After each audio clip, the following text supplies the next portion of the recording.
Welcome to the School of Architecture Research Short. This is about some contemporary outputs of my ongoing practice-based research into climate change and resilience planning in Portsmouth and the Solent region. I'm being slightly cheeky because I'm just rehashing this presentation which I delivered last night at an online public meeting on the subject of a city to share, transforming active travel in Portsmouth. It was an excellent meeting with 5 other speakers from Portsmouth and elsewhere, but the subject I will be discussing is low traffic zones. And as part of this presentation, I will be introducing 2 proposals for Portsmouth. But first, what are low traffic zones and how can they be implemented? I wanted to give some illustration of these by examples from Lambeth in London, very close to where I've been in lockdown. They're just around the corner from where I live, which is in a very socially mixed area with a high proportion of social housing tenants, private properties in flats and houses, and a lot of rental.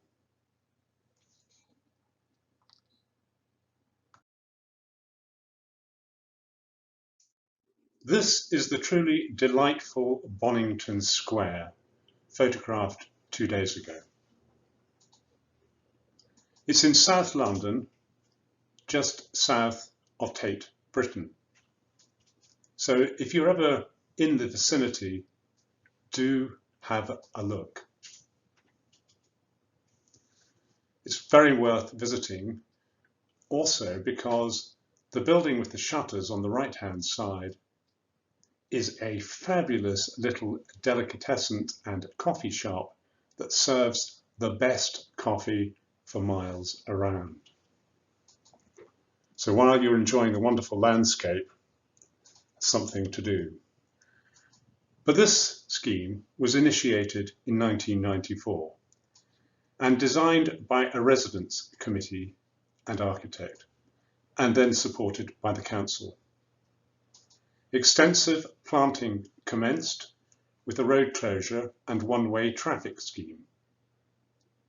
Initially, the project was only conceived as being a London bomb site project to address the space you see before you. But it extends throughout the locality and importantly is maintained by the residents. You can find further information on their website. This scheme, however, is extremely important historically as it provided a catalyst for many subsequent schemes that are now called low traffic zones. For the purpose of this presentation, however, I'm going to take you for a walk online. In this case, you're not going to be exercising your legs, rather you'll just be stretching your neck muscles. So here goes. Hope you enjoy. Here we go. Our direction of walk is from left to right. And what we're doing here is entering into the environmental cell down one of the approaches. And you will notice the proliferation of different species of street trees, the one-way system, which has enabled them in places to reduce the road widths, and residential-only parking within a residential zone. As you move down the street, every available space is used for planting. Margins between buildings, which had no front gardens previously, have been adopted and planted. The public pavement widths are strictly controlled to maintain access for wheelchairs and disabled people, but landscape is also planted on the curb side between the pavement and the street, where you can see there are also bench seats and tubs. And as you progress along, The road is beautifully shaded, which of course is an important consideration with climate change. And the tree pits have all been enlarged, improving surface water absorption, and each of the tree pits is managed by the residents. So often in areas we forget about the basics, but here even the wheelie bins and the bike storage is fully integrated into the landscape scheme. As we move towards the centre of the environmental cell, again you see there's residents-only parking and it's fairly sparse. In places of congregation or the central focus areas, there are raised landscape road tables to slow the traffic and also to provide public seating areas. Where the roads have been reduced in width because it's a one-way system and junctions have been realigned, those realignments include extensive planting, as you can see there, now fully matured. The pavement runs behind the planting. And in the centre, a formerly inaccessible and unused piece of council wasteland has now been adopted as the most delightful public community garden, accessible to everyone. Now this is a picture of Van Gogh Walk, which is recently completed and is being implemented by the school in conjunction with the council and the residents. The school were instrumental in coalescing residents and pushing forward this scheme and were important partners in enabling it. This scheme is a far higher budget than the last. As you can see, there's some wonderful pieces of sculpture here. But this is a shared surface street having restricted one-way traffic across the surface. The traffic is so infrequent that, of course, it's mainly pedestrian. You'll notice there is no edge to the pavement line, surfaces are smooth, and it's been considered as an architectural entity.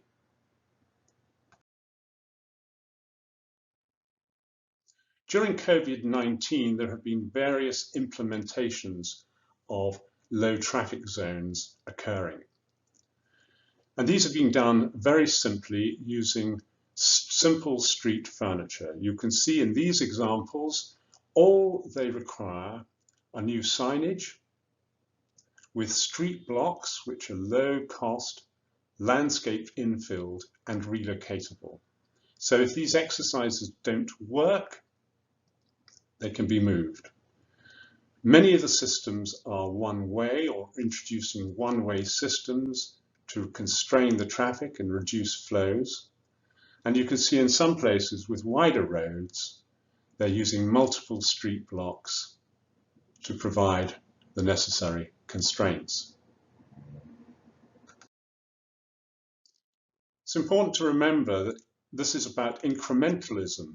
The landscape doesn't develop immediately. The low traffic zones don't develop immediately. They start from very simple beginnings. And in this example, you see where a junction has been realigned, the addition of a chatty garden corner, landscape boxes in simple timber constructions with bench seatings that are provided for the neighbours within the community to get together for a chat. These are all low cost and relocatable again. And in areas which have started off quite recently, what you have is landscapes being formed simply by the location of elements like bike stores with typical road grit, housings, and community guerrilla gardening is being permitted within certain rules to encourage the development. So those are examples of simple implementation But when we go back to the Van Gogh Walk one, where greater expense has been incurred, you see the only difference really is that the seats at the Chatty Garden corner here are fixed, but they're also providing for local community engagement. So the take a book and leave a book box, which is located in this seating area, is provided by local residents, and the local residents are now engaging and involved in the planting and maintenance of the plants within this scheme. So those that you see in the photo on the right, and also because the school was so closely related with this project and associated with it, provision for netball, a climbing frame, and a form of sculpted goal has been created for after-school activity and to allow the school children to play. How good is that? So what you see is the core partnerships which are coming forward in these. The residents who are being empowered to drive, design, plant, and maintain these schemes. And where they're happening in Portsmouth, it would be the council, but in the other schemes, they're shown to be collaborating, they're approving the work, they're doing the basic work, and they're monitoring the schemes. And that includes, for example, traffic cameras and such like. They're allowing and permitting and encouraging guerrilla gardening within certain rules. They're supporting and encouraging participation and engagement from the schools, educational establishments, churches, shops, and other commercial interests. And they're giving small startup grants to residents' associations, for example, to enable them to acquire some of the plants at the early stage. On top of that, they're also providing PR support in terms of giving Best Street Awards, Gardener of the Year, etc. And those are proving very popular. In the Lambeth case, Trees for Cities were very important. They're a national charity and they supplemented the tree planting. And to quote from their website, Trees for Cities are looking to support organisations small to medium-sized planting schemes, so get in touch. And they're particularly keen to work on projects outside London in cities like Portsmouth, where they're not currently engaged. And what's absolutely delightful about Trees for Cities is residents can sponsor individual trees. And this has been particularly popular where people have wanted to celebrate their kids or their pets, or to plant trees as a memorial for a loved one. But what I wanted to talk about today as well is 2 low traffic proposals for Portsmouth. These have been prepared by myself and Denise Beck, who's a local architect in Portsmouth, an excellent one at that. You'll know her from her work at Hot Walls probably. And these reports are available on the research site www.portsmouthisland.uk Fratton Road LTZ.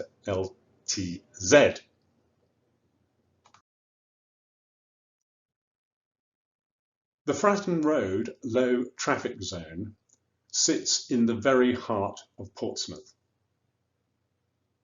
It's extremely easily accessible from all parts of the island, and it's in a location where the traffic can be easily bypassed round the low traffic zone using the existing arterial network. The site area is 0.68 square kilometres.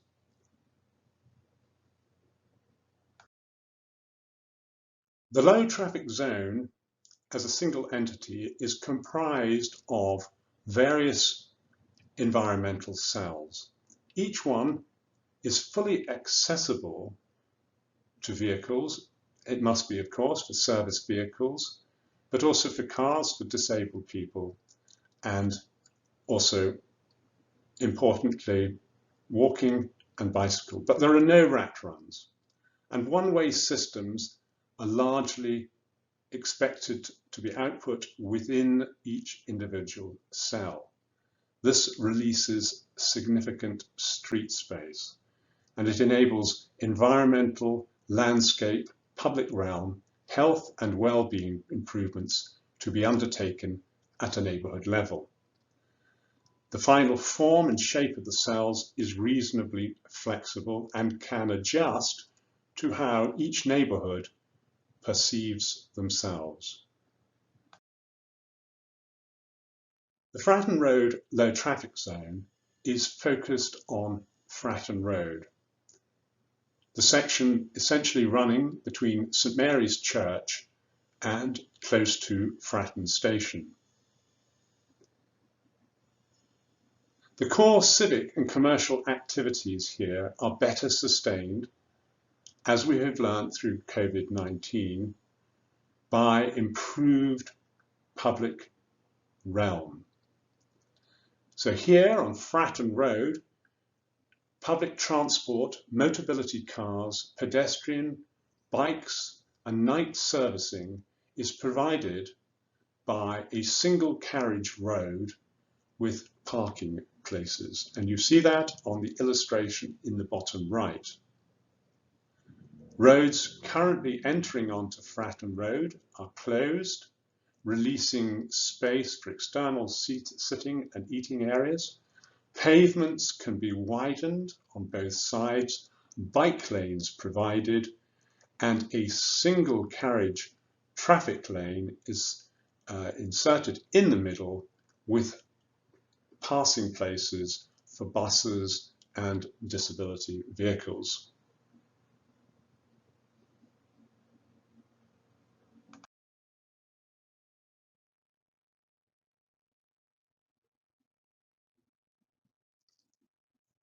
It's evident how core civic and commercial activities can be improved. The street is currently a nightmare.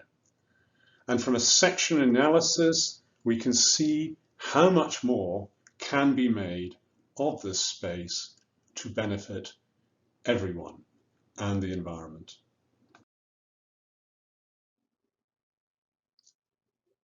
The detailed report, which is available on the website, includes the analysis, the fuller analysis, as well as the key drawings and explanations of this low traffic zone. But I will leave you with this, which is the key drawing showing the proposed implementation and some of the adjustments being made with existing roadblocks, the introduction of some new roadblocks, and the primary circulation areas. But importantly, this system and approach also opens up enormous opportunities for improving Portsmouth's resilience, providing home zones, the landscape improvements, health and well-being, and reducing CO2 emissions with consequential constraints on the car.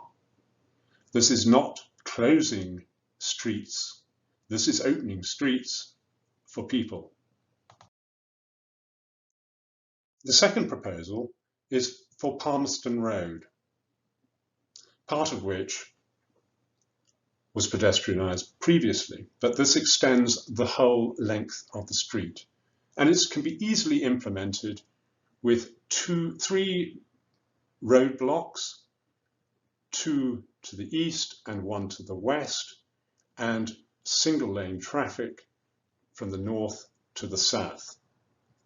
This again provides space for health, it allows greater amenity, and importantly, it will in due course contribute to the visitor amenities and attractions in the locality. It is again a proposal which has environmental cells. It's focused around Palmerston Road. Here are some indicative drawings of what it would look like, where you can see disabled spaces provided. You can see sitting out areas, widened pavements, and a bike route. And here you can see some of the details of the proposal. On the left-hand side, a plan view of the model of Palmerston Road, and you can see how by closing off the adjoining streets, additional space is made available for sitting out, how by narrowing the road width, more space is available all the way down the street for various activities. And also as part of this, this proposal, one can see also how the landscape can extend the existing Avenue de Caen boulevard into the city, and this is quite critical in terms of the great morass, this area of Portsmouth which is so prone to flooding, because of course the trees take up so much moisture and they absorb so much of the ground water and contribute towards, of course, keeping the ground dry during floods. And you can see in the images on the bottom right indications of what the street might look like and examples of the furniture that could be deployed very simply to get these sorts of initiatives going within Portsmouth. So why low traffic zones? Well, firstly, they're important for sustainability and resilience. They contribute towards CO2 emissions reductions. They contribute towards increasing CO2 absorption through the landscape. As I've pointed out, groundwater absorption and transpiration is improved, and this is particularly important for Portsmouth and one reason we should be driving these. Low traffic zones also reduce urban heat island effects and provide enormous ecological diversity.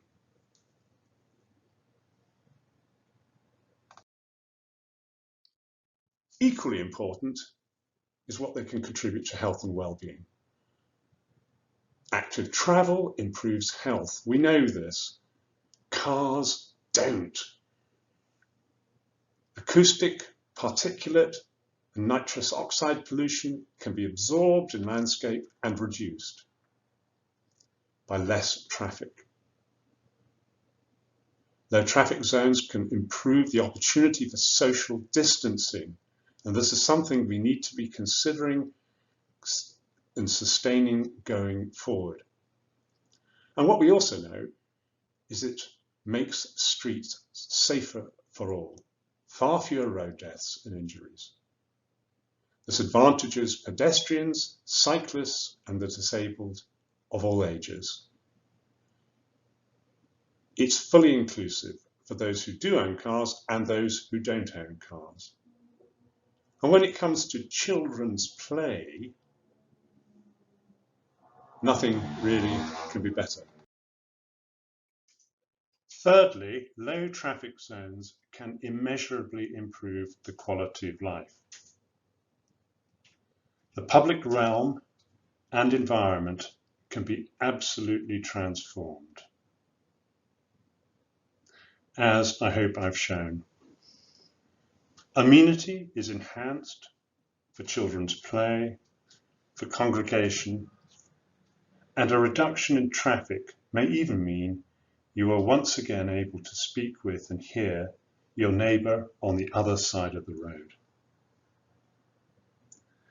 People say that this is closing streets, but it's far from it. This is about opening streets for people. And to be mercenary, for those who may not buy into any of the above arguments, property values are also improved.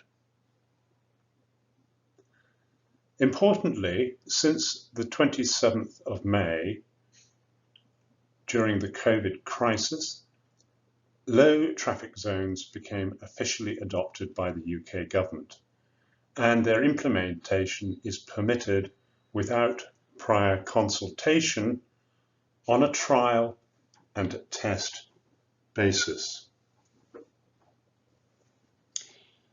I hope, therefore, you might support these two proposals forward, and perhaps through your own engagements, develop new further proposals to help liberate the city from cars.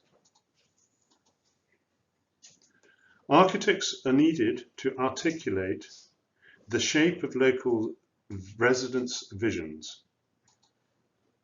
We can do it, and we can do it for Portsmouth.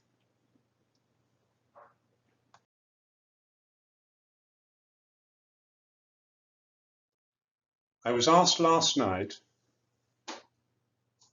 to contribute to the discussion on reasons why low traffic zones may be a problem. I couldn't really think of any except mindset. Thank you very much.